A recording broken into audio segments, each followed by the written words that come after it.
Le surpoids et l'obésité sont accompagnés d'une réaction inflammatoire qui, c'est vrai, est minime et qui est chronique. C'est que le tissu adipeux qui stocke les graisses est constitué d'adipocytes qui ne sont pas réduites à un simple rôle de container, à un simple rôle de stockage. Ces adipocytes ont un rôle biologique et ont des échanges permanents avec le reste de notre organisme. Ces cellules produisent en permanence des substances inflammatoires qui vont avoir un impact sur la physiologie de notre organisme, qui vont avoir un impact sur le système cardiovasculaire. On sait enfin que les pommes contiennent des substances qui ont des propriétés anti-inflammatoires comme les polyphénols ou les fibres.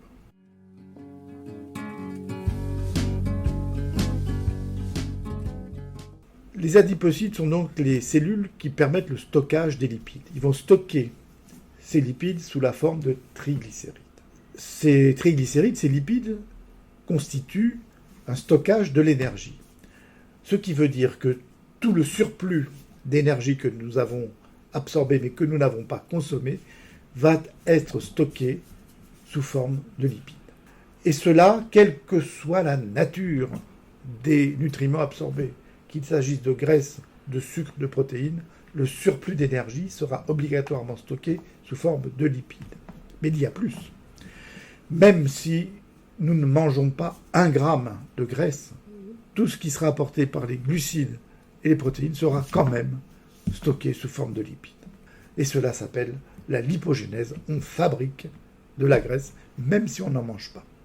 Nos adipocytes synthétisent enfin des hormones, et ces hormones sont impliquées dans plusieurs mécanismes physiologiques qui vont impacter le système cardiovasculaire et bien sûr la réaction inflammatoire.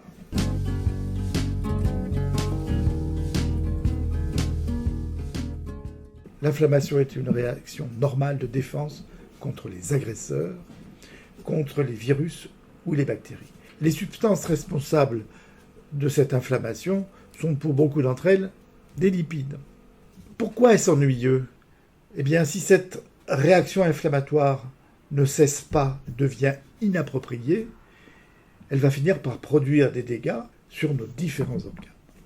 Et cette inflammation, même faible, associée au surpoids et à l'obésité, est accompagnée de la production plus importante de radicaux libres. Le meilleur exemple d'inflammation est celui de l'écharde qui est plantée dans un doigt. Au bout de quelques heures, le doigt devient rouge, chaud, douloureux, enflé, et puis on a du mal après à le bouger. C'est l'inflammation.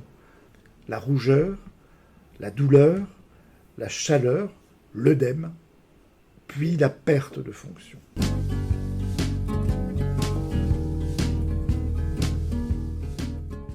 Or, des auteurs anglo-saxons viennent de publier un travail portant sur la consommation de pommes et les effets de cette consommation sur la réaction inflammatoire et sur la biologie des lipides.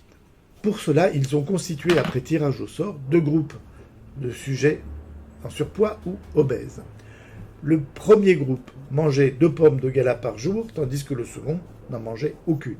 Il n'y avait par ailleurs aucune autre modification du régime. Eh bien, au bout de 6 semaines, le groupe qui mangeait 2 pommes gala par jour avait moins de réactions inflammatoires. Ces auteurs ont aussi noté une élévation des propriétés antioxydantes, anti-radicaux libres du plasma, augmentation de l'ordre de 10%. En revanche, aucun effet ne fut constaté sur le poids. C'est que la pomme contient beaucoup de vitamines antioxydantes, comme les vitamines A, les vitamines du groupe B, la vitamine C ou E. Ces pommes contiennent aussi des flavonoïdes. Les flavonoïdes, ce sont une variété de polyphénols dotés de puissantes propriétés antioxydantes. Or, c'est la peau des pommes qui en contient le plus, surtout si cette peau est rouge.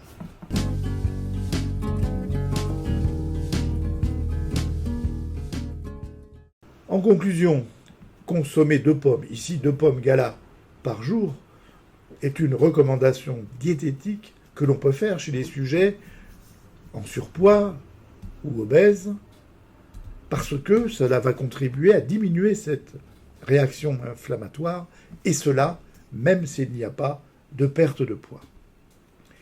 Alors mangez des pommes, mais sans les peler, surtout si elles sont rouges.